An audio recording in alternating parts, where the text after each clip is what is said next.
Молодец. Казахстан — это практически русскоговорящая страна. Уважаемый Владимир Владимирович, уважаемые коллеги, ең алдымен мен құрметті Владимир Владимирович мырзаға сізге зор алғысымды айтқым келеді. Менің шақыруымды қабыл алып, бүгін Қазақстанға ресми сапармен келіп отырсыз. Ну, сами наверное почувствуете. Енді қалай разы болмайсың? Енді сіз айтыңызшы. Ассалаумағалейкум ағайындар. Осы жазба ағайындар қалдырыңыз қалай. Мен ана бейнероликті қойып түсіріп білмеймін да, былай деп. Мути мырза келді. Енді бұл жазбаны халық комментарийдің астында бұрынғы 2 жыл бұрынғы деп жатыр. Сіздің жауабыңыз қалай еді? Дұрыс па? Дұрыс па? Қазақстан елі бұл не? Мемлекеттік тіл қазақ тілі болғанмен де, бірақ орыс мемлекеті үстемдік жасап жатыр көбіне. Және бәле миллиард ақша Ресейге беріп жатыр қарыз ретінде. Және оны бағанағыдай Қазақстан телеарнасынан алдым мен ғалыматты, оны салмадым, бетіп көрсететін сіздерге. Екіншіден, бағана білім министрі айтып жатыр.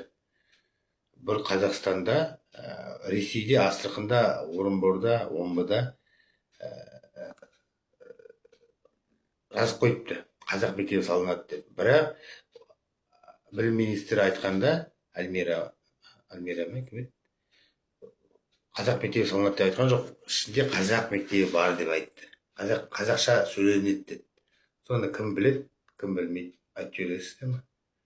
Неге десең, ол Байбек деген жерде Астраханда қазақ мектебі бар деп естідім. Бірақ егер бар болатын болса, блогерлер неге шығармайды? Мен мысалы блогер емеспін, бірақ мен халық айтса, сол халықтың свеченбай қалды дейді, су келмей жатыр дейді, ақша төленбей жатады дейді, артық төлеп қоямыз ба демеге. Немесе нысандар жұмыс істелмей жатады, қоқыс жәшіктері шашылып жатады. Оны бәрін реттейтін әкімшілікте қолдары тимейді деп ойлаймын. Халық болып көмектесейік деп мен сол бір видеороликтерді түсіремін. Артық кетсем, бір жерлері болып жатса кешірім сұраймын. Неге десең, менде ондай білмеймін да, потому что. Ал мына билікте отырған, мен мысалы бұрмалап қарап отыратын азаматтар бар.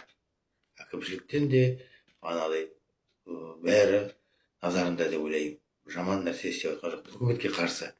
Ал егер де сондай азаматтар жаман комментарий жазатын болса маған, неге мен кеше фейсбук парақшама салдым, үкіметті жамандап жатқан, Қасым-Жомарт Кемелұлы Тоқаевты жамандап жатқан азаматтар шетелде жүрген. Соларды неге жаза алмайды? Олар аяқ басып жүр ғой.